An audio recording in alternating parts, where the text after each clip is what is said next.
Okay, thank you very much for coming into this webinar and registering for it.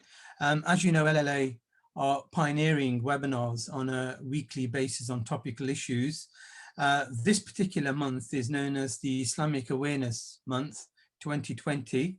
And what we have done last week, this week, and hopefully next week as well, we've organized some webinars on important issues that affect the Muslim community specifically, but generally people that look differently. Today we are very fortunate to have with us Azhar Qayum. He's one of the coordinators for the campaigns for an organization called MEND. But today he will be speaking on behalf of the Islamophobia Reporting Unit, which is, it's a way of getting a Muslim community organized and start getting actually registering any incidents of Islamophobia. So one, they could be taken into consideration by the government in terms of the police and the Home Office, and we can actually quantify the levels of Islamophobia around, and then actually to categorize them in terms of what sort of attacks and things that are actually happening to the Muslim community, so we can get a better understanding of the perpetrators, and in the long term to make things safer for everybody as a whole. Without further ado, I'll pass over now to Azhar Qayum, who will do a very good presentation for us. After the presentation, we'll do a Q&A. And until then, thank you, Azhar. Thank you for the introduction, Tasib. Just a couple of things. Firstly, this is Islamophobia Awareness Month, as you almost rightly said. So every November, and for the past 7-8 years now, we have Islamophobia Awareness Month, where we raise awareness about the positive contributions that Muslims make to society, and also look at what Islamophobia is and how it affects the lives of Muslims. So normally I would be presenting for MEND, Muslim Engagement and Development, and I'm one of the 2 joint heads of community nationally for the organization. One of the sections of our organization is the Islamophobia Response Unit, and today I'm going to be speaking on behalf of the Islamophobia Response Unit within MEND. And this is the unit within MEND that actually looks at Islamophobic hate crime and discrimination, and actually helps victims of Islamophobic hate crime and discrimination. So here it is. I'm going to get through this presentation as quickly as possible because I really would like a lot more time for us to discuss and talk and ask questions towards the end. So Islamophobia Awareness Month, what is it? It raises awareness within society of how Muslims are discriminated against in various spheres, showcases the positive contributions Muslims make to the UK, and also highlights why it is crucial for Muslims to report Islamophobic hate crimes to authorities, and for accurate data to be collected, and for policy changes to be enacted accordingly. The Islamophobia Response Unit is, like I said, the unit within MEND that looks at Islamophobic hate crime. We have these 3 lovely ladies who run the Islamophobia Response Unit from the top. They are in the center, our head of legal at the Islamophobia Response Unit, Faiza Mukit. On the left, Huda Usman, who is our main hate crime caseworker, and admin assistant and caseworker Omay Yahya on the right-hand side. Alongside them, within the Islamophobia Response Unit, they have 18 qualified legal supervisors who volunteer for the organization. They have 23 caseworkers with backgrounds from various fields. Each caseworker is screened and trained before becoming a caseworker. So you can see that the majority of the organization, the IRU section of MEND even now, is really volunteer-led and volunteer-organized, but we have 3 full-time staff members there. So what is the IRU? The IRU was founded by MEND in response to rising anti-Muslim attacks across Europe and a growing tide of anti-Muslim sentiment. A one-of-a-kind platform for victims to report their experiences, where they can receive legal assistance, emotional support, and referral to services.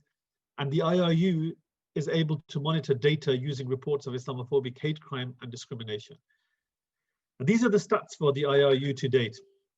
They have had 750 cases. 400 of those have been hate crime, unfortunately, and 254 have been discrimination. And there was a further 96 cases that were reported that were not within the IRU remit. And that doesn't mean that we didn't do anything about it. A lot of the time, what we would do is signpost people to relevant organizations that can help them. How do victims contact the IRU? We have a helpline. This is the number. If anyone here wants to take it down and recommend it to anyone that they know who's suffered Islamophobic abuse. We have an online reporting form on men.org.uk. And we have an email, the iru@men.org.uk. And the IRU also receives referrals from within the community, from our men regional managers and other organizations. So these are the types of cases that the IRU has dealt with. Hate crime, physical assault, verbal abuse, criminal damage, discrimination in the workplace, goods and services, lack of prayer room facilities, restrictions on Islamic clothing at work and in schools. So the discrimination, just going to have a quick look at what would fall under that. It is against the law to discriminate against anyone because of race, including color, nationality, ethnic or national origin, and religion or belief. And those are the two areas that we cover for discrimination. You are protected from discrimination at work, in education, as a consumer, when using public services, when buying or renting property, as a member or guest of a private club or association. And you are legally protected from discrimination by the Equalities Act 2010 in all of those categories. Then we have harassment. Harassment is unwanted behavior linked to a protected characteristic that violates someone's dignity or creates an offensive environment for them. We have victimization, which is treating somebody unfairly because they've complained about discrimination or harassment. Now let's look at hate crime.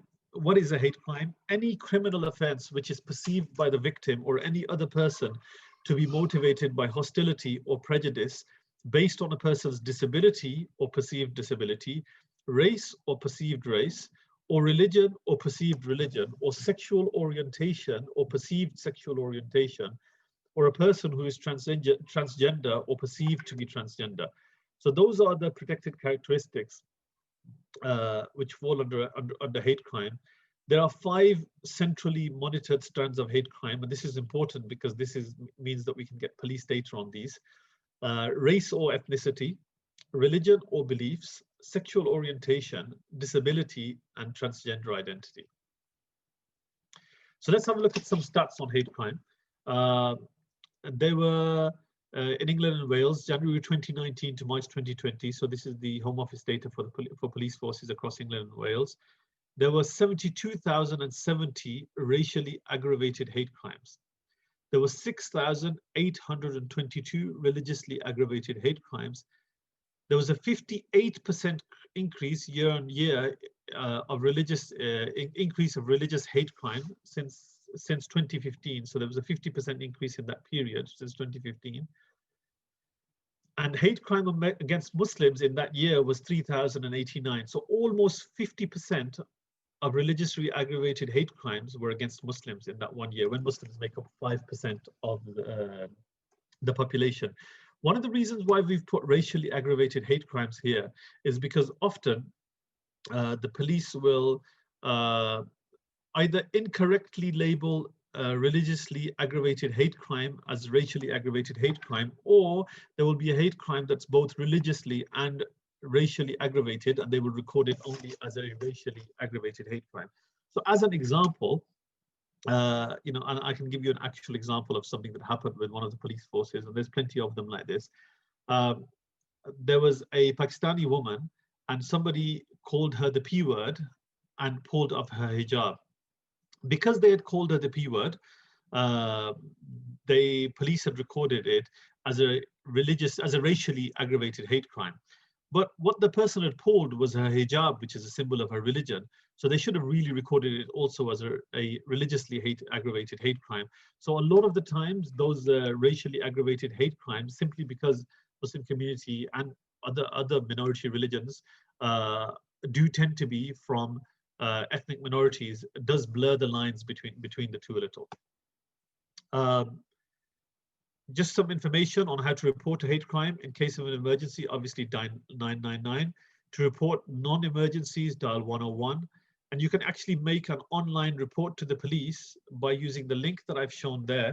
And you can get that on the police's website as well. And you can directly make a report online if you feel safe and that and don't feel that you need to dial 999 immediately. Tips when reporting an incident, and this is an issue that some people will report a crime, and unfortunately the police aren't always able to, or capable or willing sometimes to investigate everything as thoroughly as they should do. It's also always useful when you're reporting something to give as much as possible. One, evidence. So, gather as much as you can. If something's happened on a bus, get the bus driver's name, get the registration plate of the bus. If it's on a taxi, get a registration plate of the taxi, etc. If it's something that's happened on the street, take down the names of the shops that you're standing in front of. Look up, see if you can see any cameras. People may not necessarily give members of the public camera footage. They might do. You could ask them, but if not, then you can tell the police that I was outside, I don't know, Marks and Spencer's on the high street in Birmingham, and I saw that they had a camera that was pointing in the direction that I was standing in, and then the police can take it from there. So gather as much evidence as possible. Record, if you're able to and you feel safe. Then take a camera recording, take pictures of things that are relevant, etc. If there are people who saw what happened, take their details so that they can be witnesses.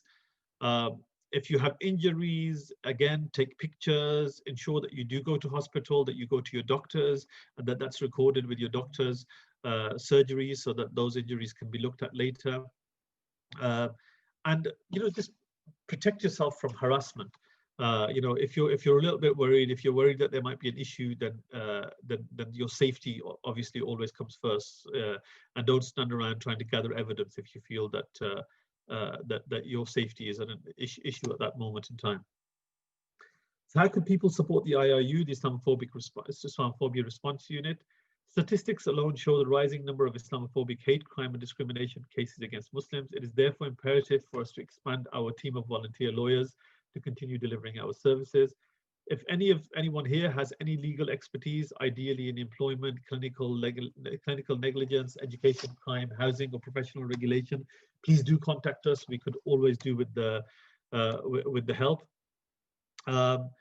Now, this is from the Islamophobia Response Unit. This is the contact number. That's the email, and that's the report an incident link on our website. If anybody wants to contact the Islamophobia Response Unit, I'm going to stop sharing this and just talk around two specific incidents of Islamophobic hate crime. It would be useful if at this point, Tasib, if people could comment. I don't know if we can make that possible. But I wanted to ask some questions. Maybe people could put their comments in the chat. I don't know. So I have a question for all of the listeners here.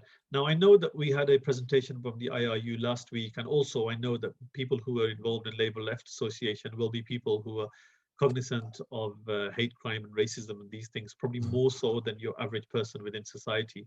But even then, I'm going to ask a few questions, and I'd be interested to know how people's understanding of these issues. So let me ask the question.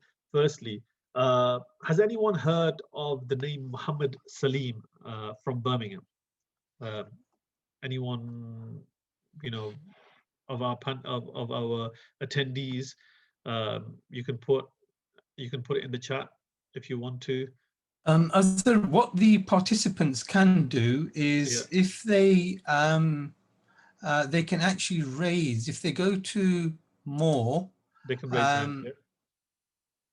They can raise their hands, and then or if they want to go into the chat, they can say they want to speak, and I'll try to get them onto the panel. I think messages are fine. People are saying no. People are generally saying no. And I don't think anyone said yes yet. Sorry, haven't heard of Muhammad Salim. Okay, let me ask another question, and let's see what the answer is. So, who's heard of the name Lee Rigby?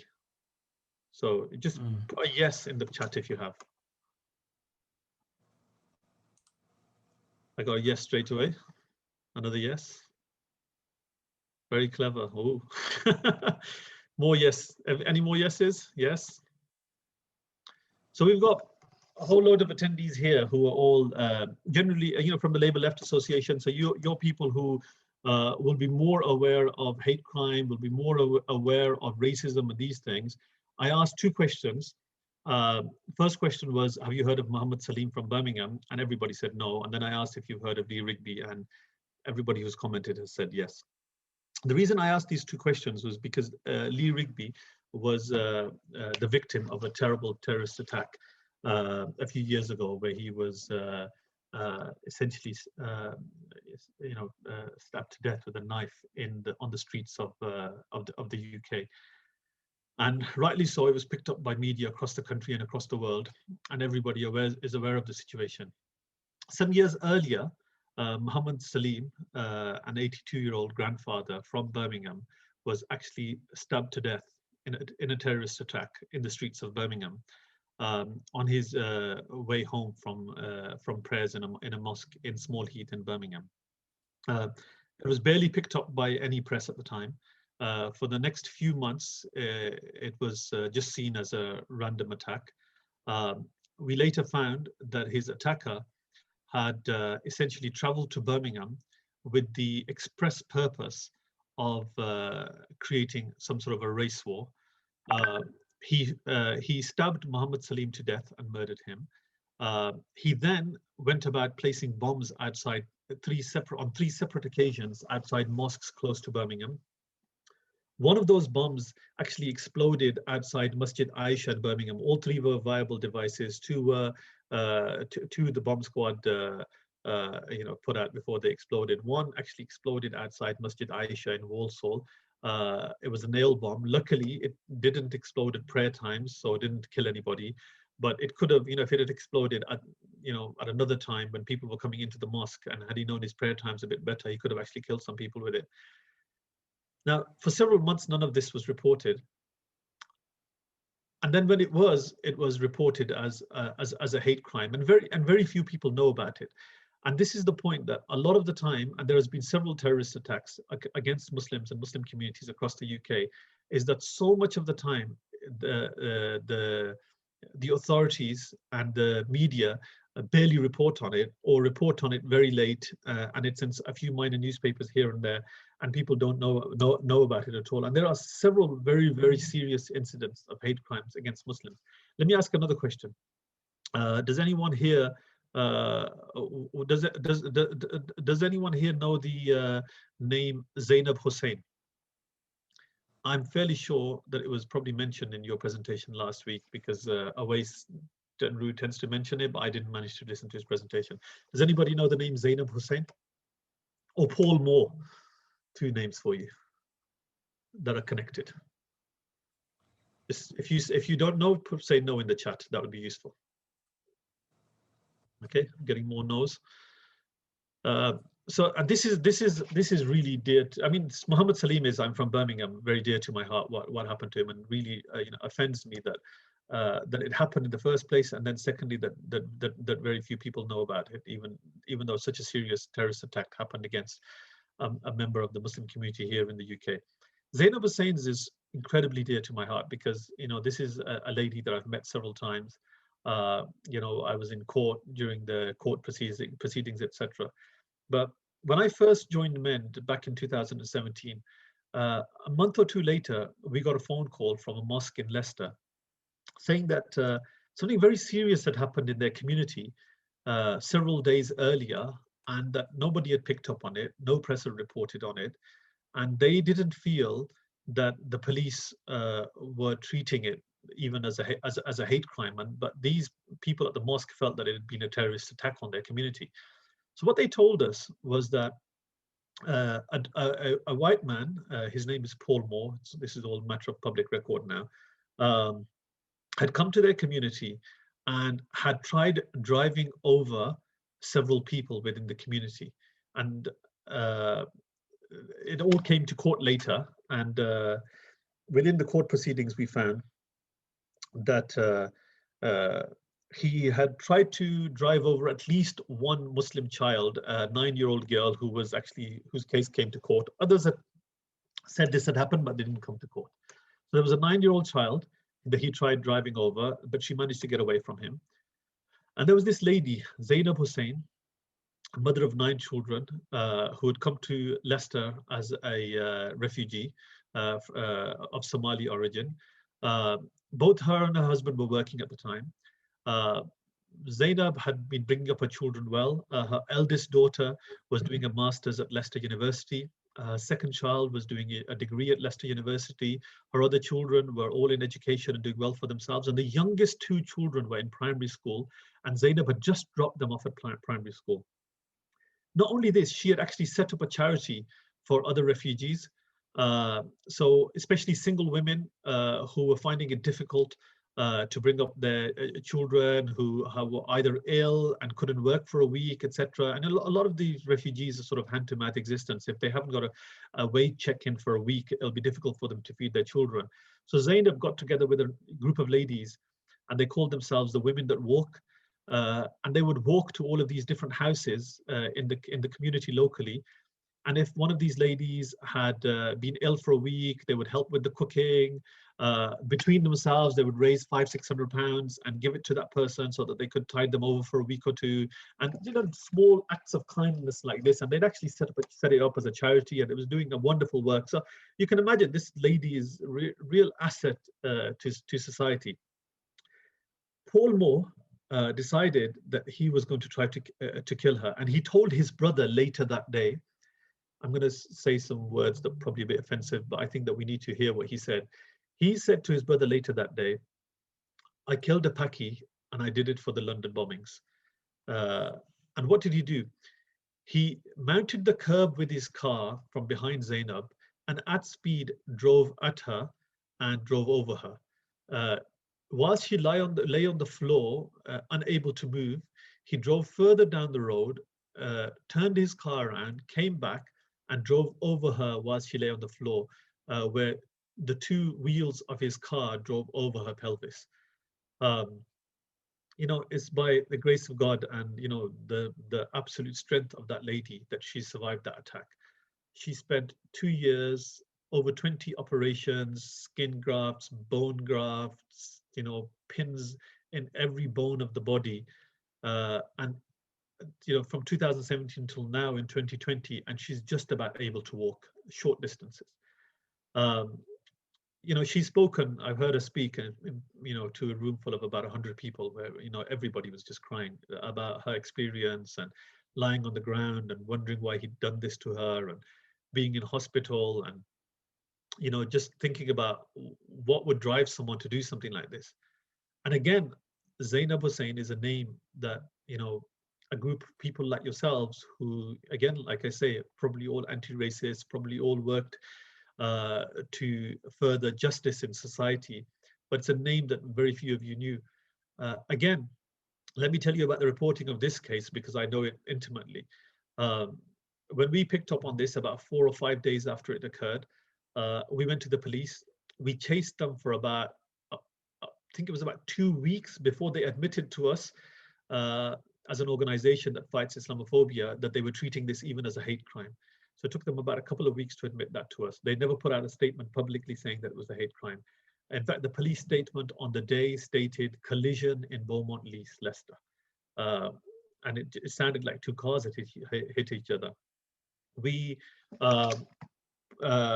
then got a journalist from the Guardian to dig up on this.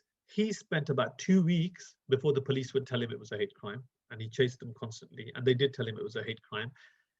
He then published the first article on this almost a month after the incident, after which there was a flurry of some articles.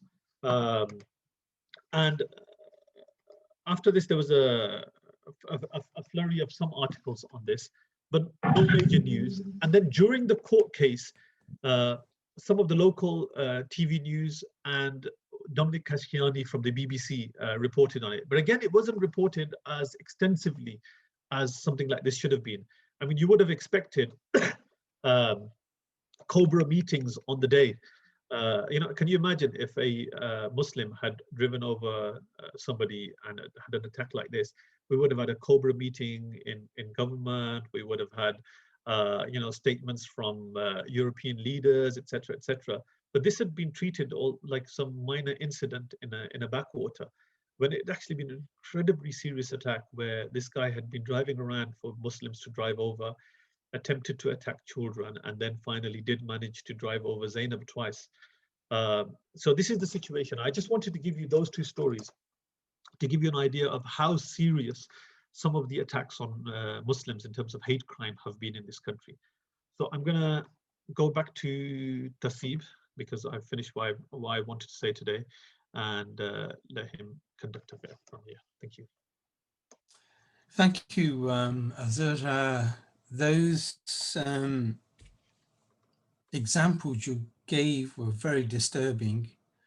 To be honest, my stomach is still churning that in this day and age, a woman in an area where more than 50% of the community are of BAME can be treated in this manner. And yet the mainstream media is completely silent on this, which is very, very sad, very sad. If anyone has a question, please put it in the chats, or you can indicate through the participants. If you put your hand up, I can make you a panelist and you can ask the question. If not, you could put the question in the chat, and myself and Azhar can both see that, and we can ask Azhar what his comments are. Azhar, why do you think there is this disparity between certain forms of discrimination and Islamophobia? It's interesting. I asked one of the journalists in the midst of the whole Zainab Hussain affair and the Paul Moller detector about why they hadn't reported more on the Muhammad Salim incident, for example. So we were having a chat, I'd be in the courtroom, had coffees with several of the senior journalists that we'd managed to drag down to the courtroom to talk about this. And one of them said to me, it's difficult for us to report on something if the police don't initially, alert us to it. So as an example, when something, when there's a terrorist attack by a Muslim somewhere, what will happen is immediately the police will put out a statement on it. The government will put a statement on it. Like I said, there'll be a Cobra meeting and everything will be very serious. And the media pick up on that immediately. Whereas what happened with Muhammad Salim, and again what happened with Zainab Hussain, the police didn't even so much as put out a statement saying that they were conducting this as a hate crime. Like I said, Zainab Hussain's, I remember this police statement. To this day, I'm shocked because the statement by the police said collision in Beaumont Lease. On the first day of the court case, we had, as men, got a lot of media there because we had told them that this was definitely a hate crime and they need to report on it. So we had about 5 or 6 journalists in the press room, which is still press boxes, which is still not enough, but at least they were there. And in the morning of the trial, for the first couple of hours in the first break, I think it was the lunch break, some of those journalists came to me and said, you've told us this is a hate crime, but is there going to be evidence of this? And we just said, just wait, just wait for it. Just after the interval, Paul Moore's brother came to give evidence. And he said in his evidence that on the day of the crime, he had called the police and reported his own brother because of what his brother had said to him. And his brother had said to him what I said to you earlier, which is, I have killed a Paki, I've done it for the London bombings, and I've done it for England. Now, the police had that statement on day one. So on day one, they knew that essentially this was a terrorist attack on the Muslim community. and they did not put out a press statement on saying that. Not at all. Not until the actual day of the court case did they make public statements on this. When journalists contacted them, they did tell them we're dealing this with this as a hate crime. But that took them several weeks to even say that to journalists. So it's very difficult for journalists to report on it when the police are putting these sort of vague statements out, saying things like collision in Beaumont Leys. And I think that's really important, that the authorities need to treat attacks on Muslims as seriously as they treat attacks on other communities. Because this is type of disparity leads to despair within the community and will lead to further radicalization among some, because they feel that as a community they are not defended in the way that other communities are. Okay. Matthew Dale has put a question in. What drives this hatred, do you think? It's a really important question. Nobody is born a racist. Nobody is born an Islamophobe. Nobody is born an anti-Semite. Nobody is born a bigot. It's not, babies are not bigots. Young children even, they don't know anything at all. You put a Pakistani, a Bengali, a Jewish, brown, black, white, Chinese 2-year-olds in a playpen, and they'll all just play with each other. And will probably not even notice that the other child is of a different race or religion or ethnicity, etc. Racism and bigotry and Islamophobia are all taught behaviors. And where they're taught in our society is from the media, is from the pulpit of government, of authorities, of institutions. So we have the situation where our Prime Minister can call Muslim women letterboxes and bank robbers. We have the situation where one of the ministers in the government, Michael Gove, can write a book about the 7/7, where he has a chapter called Trojan Horse, talking about the Muslim community in Britain as a Trojan horse.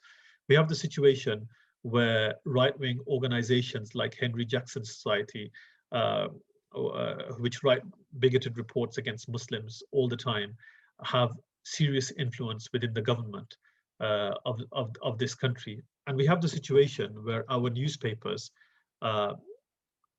drive bigotry by daily writing Islamophobic articles. So I'll give you an example of a stat that came out of some research by Lancaster University, where they found that for every one positive or moderate mention of Islam and Muslims in our print press, there is 21 negative mentions. And by negative, I mean words like terrorist and bomber and these type of things.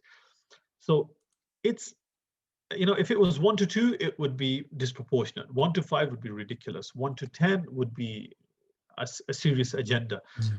But to get to 1 to 21, and they looked at over 200,000 articles where either the word Islam or Muslim had been mentioned in the print press here in the UK, and they found a 1 to 21 ratio. And this gives us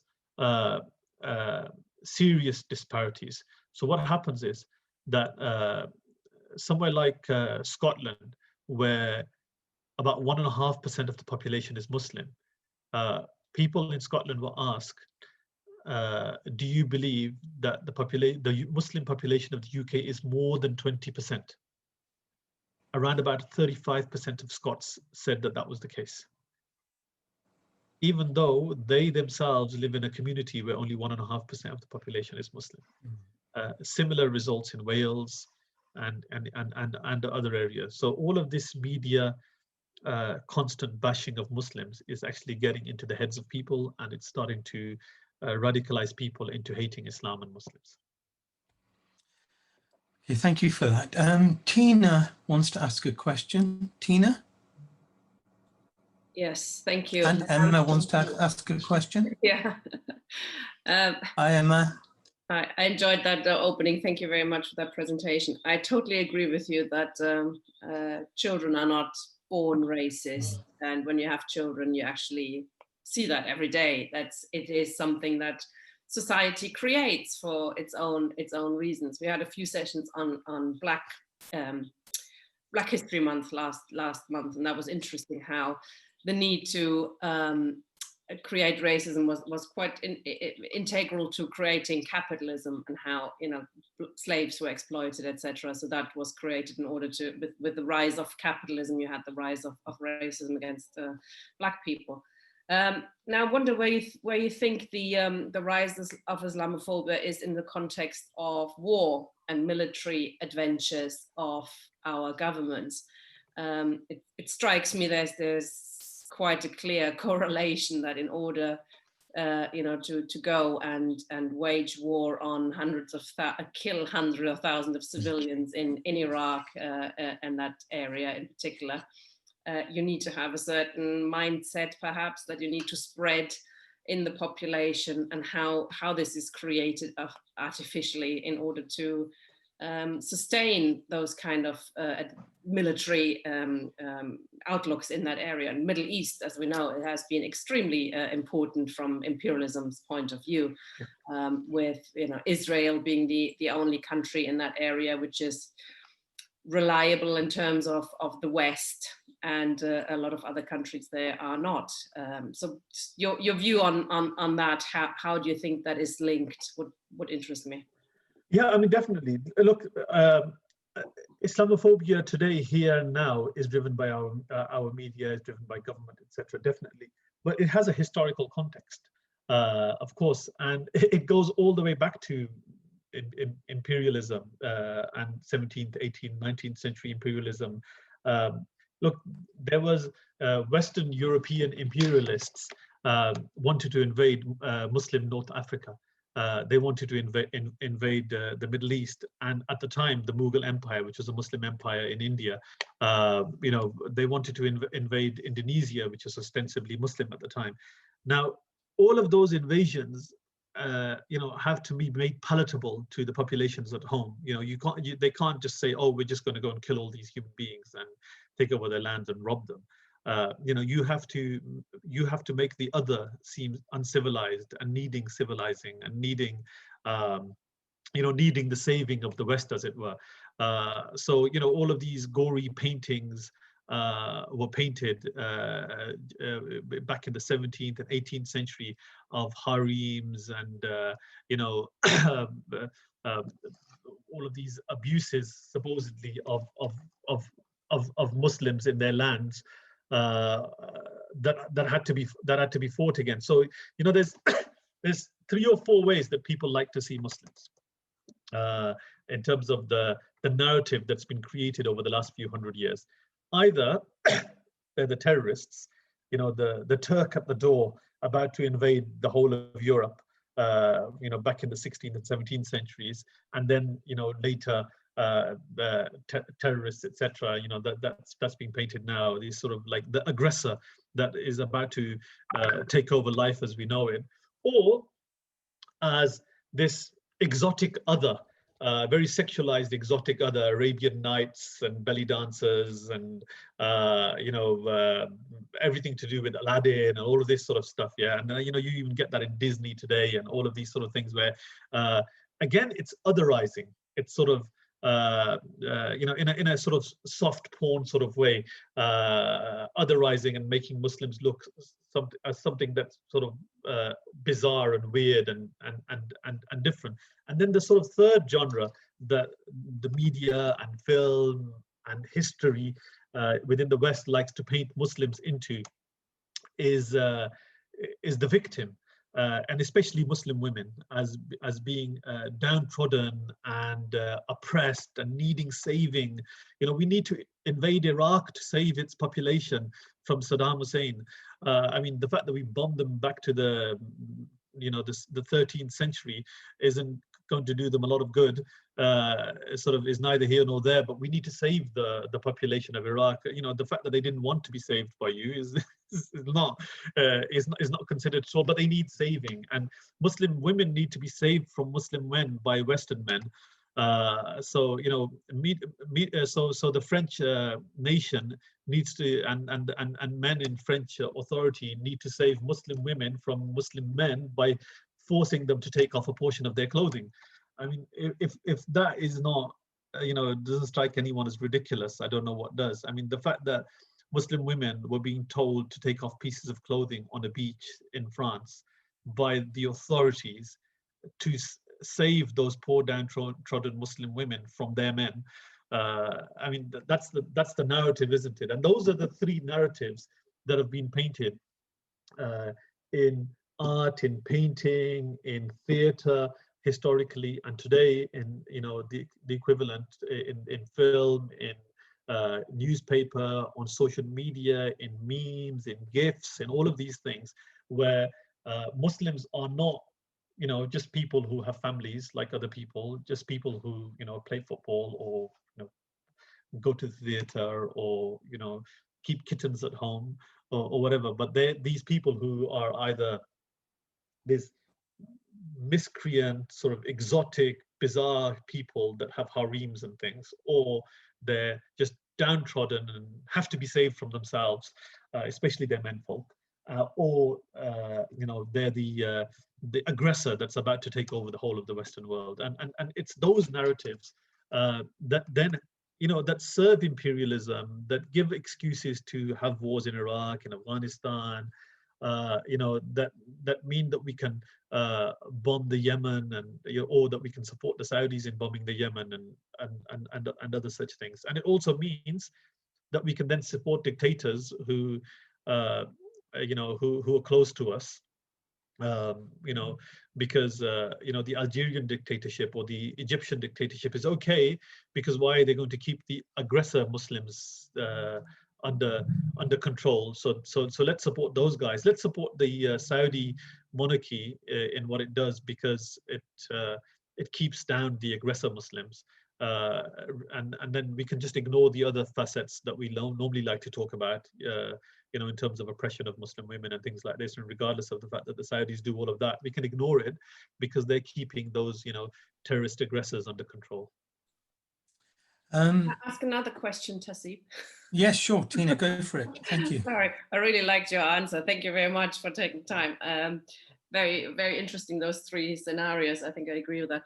I mean, the thing, of course, as a woman, you read in the papers, in Iran, for example, women have to go to prison if they take off the hijab. That's the thing you'll read about in the papers. And as a woman, I would say it's a woman's choice to wear a hijab or not. And you probably agree on that one. And of course, in Britain, the government is not telling women to wear the hijab. So I would have thought the vast majority want to wear it, though. I would not say that there probably is never any, perhaps some power relationships going on where perhaps there might be families where you're supposed, you have to do that because that's your tradition telling you to do it. So I would have thought that there's some of that as well. But I think in general, I agree with you with the narrative, how it is portrayed. The vast majority, the overwhelming majority of women choose to wear it, and I totally get why, and I think it's their perfect right to do so, and they should not be having to be rescued by Western men. I do wonder, we had a bit of a discussion with the speaker last week. He spoke quite a lot about Muslim schools and the needs, and he was very much in favor of Muslim children going to Muslim schools in Britain. And I'm just wondering, I found that a bit, in terms of combating racism and combating prejudice, and in order for children to grow up together, in schools together, in secular education. What do you think about that? Would that not, I mean, your view might be totally different from the speaker last week, but sort of putting, do you know what I mean? Putting Muslim children away from, my daughter and her friends, and them not perhaps seeing them as their friends, would that not help to combat things like racism, etc., and have them schooled together in a secular context? But yeah, your view on that would interest me. Okay, there's two separate things that you talked about. So let me tackle the first one first, if it's okay. So you talked about hijab and Iran and other such places, and I think I'm on record happy to say, along with most Muslims, that really there shouldn't be any coercion in women and what they wear, or men and what they wear for that matter, beyond sort of common decency. That if women want to wear hijab in a Muslim country, they should be allowed to wear it, and if they don't want to wear it, it's up to them. I mean, and traditionally, traditionally there hasn't been the scenario that you have in Iran now, where there is a punishment as such, or it's considered a criminal offense for women to be wearing hijab, not wearing hijab, etc. So, and most Muslim countries that are run as democracies, places like Pakistan and Bangladesh and Indonesia and Malaysia, etc., that is the case, that women choose what they want to wear. But in terms of this thing of, because you mentioned it, and it comes up a lot as, oh, even in Britain there might be some coercion, and from families, etc., etc. But isn't that the case across the board? That actually that you have power dynamics within communities and within some families. So there will be amongst white, non-Muslim men who are and women in families in the majority, where a woman is forced to by her partner to dress in a particular way or only meet with certain people, etc. And those sort of coercive, sort of toxic relationships. And yes, we do have them within the Muslim community, but we're not odd for having those type of toxic relationships. Unfortunately, this is the situation where you have men and women, that there are some men who do not know what a relationship should look like, and unfortunately some women who get involved in such relationships with some men get trapped in those, and we have the situation where there is so much coercion. Now, the hijab and women being forced to wear it, etc., is used as a thing, as describing Muslim community as somehow being distinct and different, but actually it's more a case of more of the same. And what we should be tackling isn't why is it that some men force women to wear hijab, or some families, etc. But what we should be tackling is, why is it that men have a situation within our society where they feel empowered to force things on women who they have a certain level of power of in the whole? Why is it that men beat their wives sometimes, or their partners, and what is society doing to tackle that? And actually, the same media that attacks Muslims and has a go at them and being misogynistic, etc., etc., and forcing women to wear hijab, and the Sun has run campaigns against the niqab and things like this, that very same media is part of promoting that type of misogyny and sexism and controlling structures that arise against women in this same society. So, and they're the ones who attack the Me Too movement. They're the same. It's the same media that it has a go at women for wanting women's only quotas within politics and things like this, and all of the sort of things that women have done to try to break down barriers. This very same media that attacks Muslims for being misogynistic or for being coercive towards women, etc., on the other hand, are quite happy to support all of those attacks on women's rights in general, and to cut from underneath women's rights campaigners their attempt to get justice within society. So for me, if there is an element of coercion, then that is an element that is there in society in general, and it's not a specific thing for the Muslim community. But yes, if any of that is there, I would definitely be against it. Your second point was to do with, can you remind me actually? Religious schooling. Went so far down the other one, I forgot the second one. Religious schooling and Muslim. Religious schooling, yes, I remember. I'm sure I'm getting early onset dementia or something. This is quite common for me. Look, the ideal would be that everybody is schooled together, that we have the situation where children from all backgrounds meet each other, talk to each other, are able to see each other, are able, and I have 4 daughters. My eldest daughter, I sent her to a mixed primary school, both gender mixed, and also as a Birmingham City Council LEA run primary school, avoiding academies as best as I could. And as a secondary school, she went to an Islamic faith school for secondary, and then college, she went back to a mixed LEA school. My other 3 daughters, because of my experience at that Islamic school, specifically, I went out of my way and sent them all to LEA schools all the way through. So my two middle ones, went to LEA secondary schools as well, mixed, in terms of ethnicity and everything else. And for me, that's my preference. That's how I think that things work better from my own experience as well, of actually sending one of my daughters to an Islamic faith school for a few years. I think that the absolute ideal is local authority run schools, which are, equal for everybody. Unfortunately, that's not the case here. So I think the thing that the speaker last time may have been trying to say, and I'm not going to put words in his mouth, but I'll say from my own self, is that the situation we have is that the mix of schools in Britain has a large group of faith schools within that. So there are many thousands of Catholic faith schools in this country. There are many thousands of Church of England faith schools of this in this country. There are hundreds of Jewish faith schools in this country. And by faith schools, I don't mean private faith schools. I mean faith schools which are government-funded faith schools.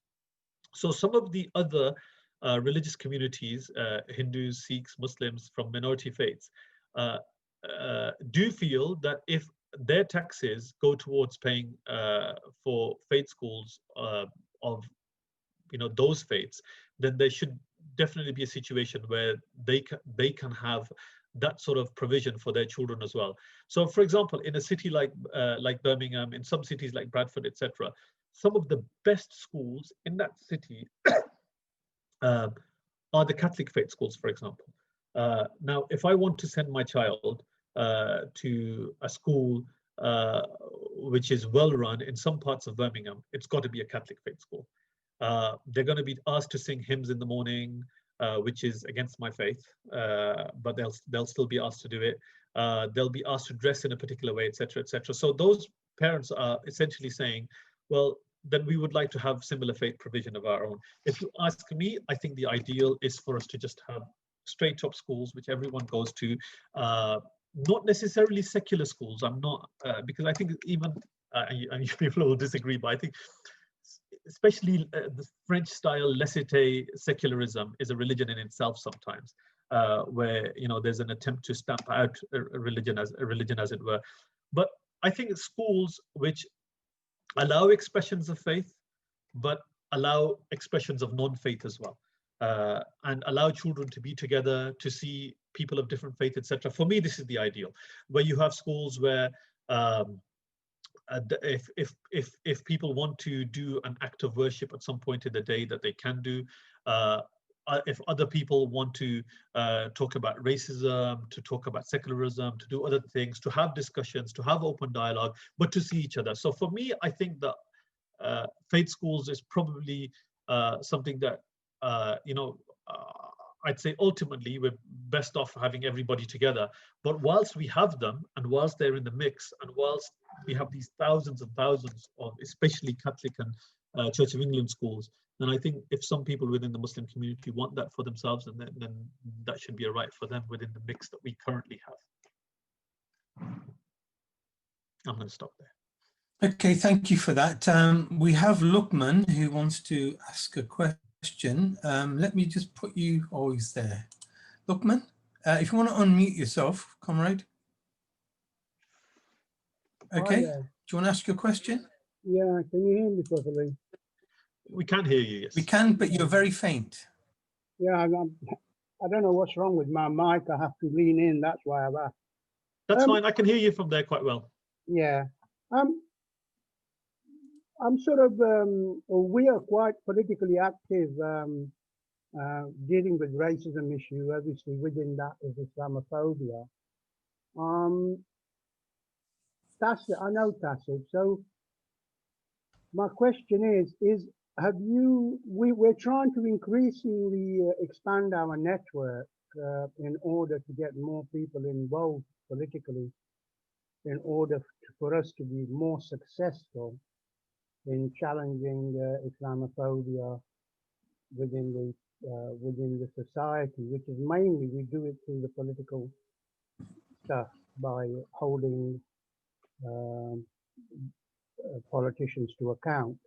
if you can actually pass any information on to Tasib, who will then pass it on to me, about how the network that you guys are involved in, we can actually tap into so they can tap into us.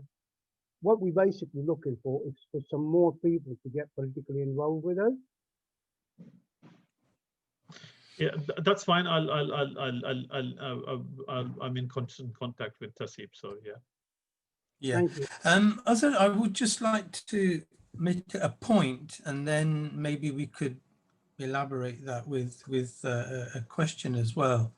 I'm a Muslim, and I still feel that a significant part of the discrimination that Muslims suffer is because they are predominantly working class people. And the system that we are in has to find different stratas of society in order to create. I think we've lost Tasib. Oops, what happened there? Let me try and pick up. Oh, is he back? He's back. Tasib, we lost you for a moment. All right, sorry, I'm back. Yeah. We got the bit about working class. I feel, yeah. So I believe that, okay, we've got Islamophobia, but that discrimination, that division, the dividing the workers into different groups in order to get one to fight the other, divide and rule, is a significant part of what those who want to discriminate do. Okay. Now, obviously, you know, I've read about the guy that killed Muhammad Salim.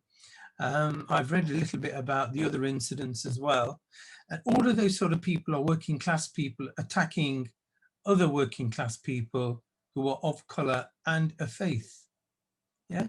Now, one of the issues that I've seen over the years is a complete lack of people from Muslim communities in particular getting involved in politics, getting involved in this struggle. Because I think only when people of color, people of faith get together with people that are working, they can then negotiate better terms and conditions and stop those, hopefully try to stop those that are dividing us. What's your view on that analysis? I tend to agree with you. So, I mean, discrimination against Muslims is on various levels.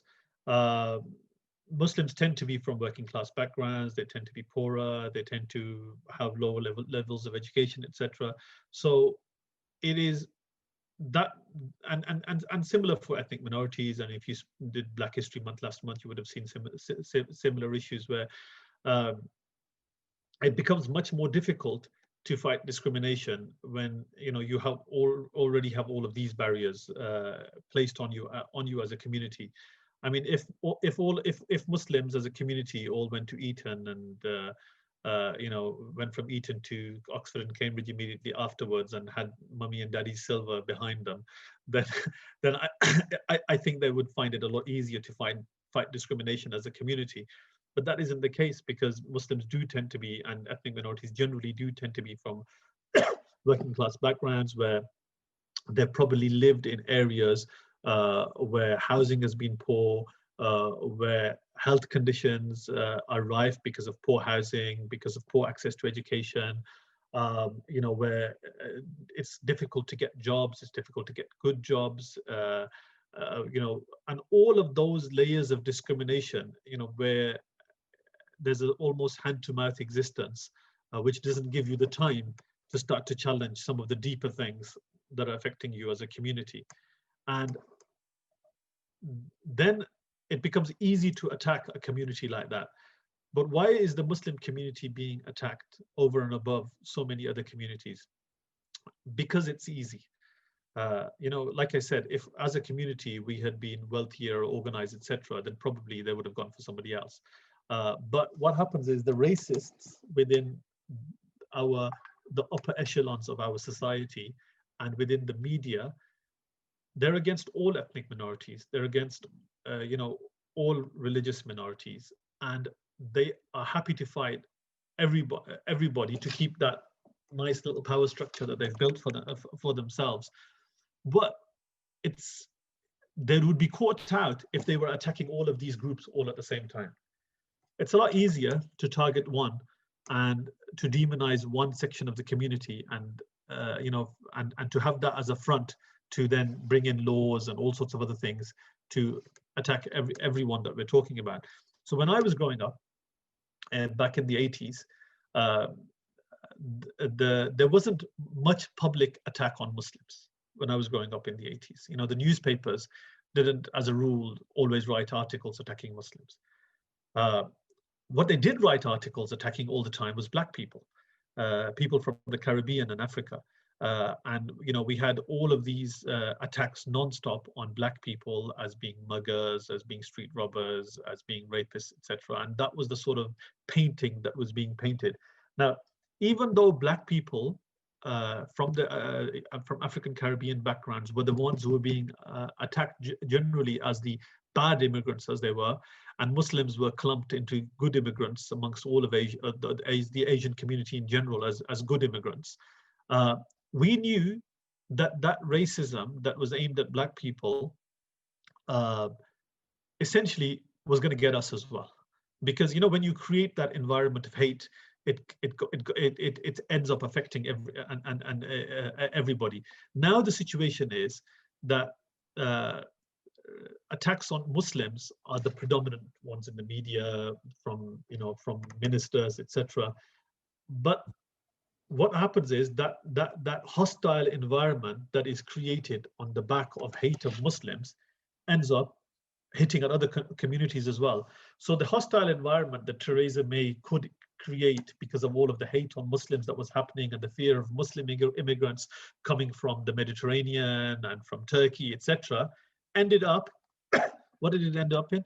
It ended up in all of the Windrush disaster that occurred, because once you create the laws to attack one community, they can be used to attack every single community. And this is the situation. We had all of these laws which were developed, counterterrorism laws, which were developed ostensibly to spy on Muslim communities.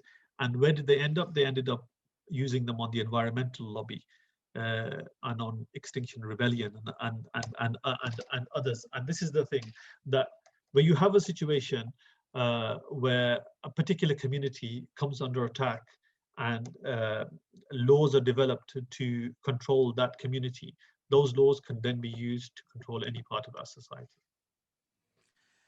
That's a very, very good point there, Azhar. I know that REPA, for example, that the origins of REPA was to give local authorities permission to look into the backgrounds of potential terrorists, ended up being used for people that didn't pay their bills, the council tax, for example. And local authorities wanted to know, about their bank statements and stuff like that. So yeah, I absolutely agree with you there.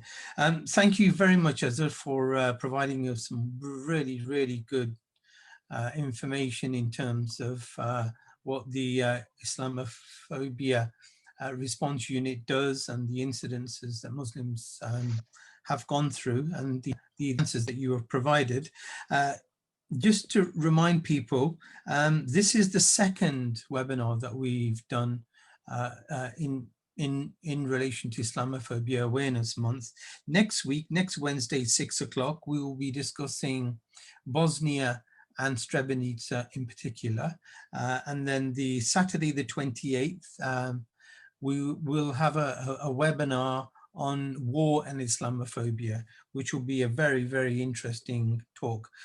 We've got some speakers. Salma Yaqub will be one of the speakers on there. We're just waiting for confirmation of others. Just a few other things. The LLA is one of the largest left organizations around. And we are on Facebook, we're on Twitter. We also have a web page. please go there, join us if you can, become a signatory. We've got local groups. Please become active in our local groups. Every region has a regional framework, and we have a regional coordinator. If you're interested in getting involved in any of our activities, send us an email at info@labelleft.org. As most of you will probably already be aware of, at least once or twice every week we have an educational webinar, which are very informative. And it's a very good format. We have a very learned individual providing very detailed information, and followed by Q&A. The whole objective of that is to reduce the knowledge deficit that we found exists on the left. That's to help people understand a lot more of what is going on. Once again, thank you, Azhar, for being our speaker for today.